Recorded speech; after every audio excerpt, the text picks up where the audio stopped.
જેતપુર તાલુકાના જેતલસર મુકામે ગિરિરાજ વેરહાઉસમાંથી નાફેડની મગફળીની ચોરી થઈ ગયેલાનું અમિતકુમાર બિશ્નોઈ, જે આ નાફેડના મેનેજર છે, તેમણે ફરિયાદ રજીસ્ટર કરાવેલ છે. જે આધારે જેતપુર તાલુકા પોલીસ સ્ટેશનમાં ફરિયાદ નોંધાઈ અને 4 જણાને રાઉન્ડ અપ કરવામાં આવેલ છે. મિહિર વેકરિયા, બિપિન મકવાણા, જયમીન બારૈયા અને સહજ તારપરા.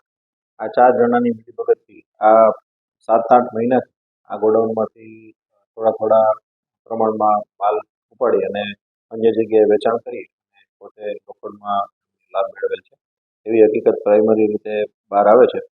અત્યારે આરોપીઓને રાઉન્ડ અપ કરવામાં આવેલ છે. એની પ્રાથમિક પૂછપરછ ચાલુ છે. તેમને ધોરણસર અટક થઈ અને રિમાન્ડ દરમિયાન તમામ વસ્તુની ચોકસાઈપૂર્વક ટ્રાય કરી અને જાહેર કરવામાં આવશે.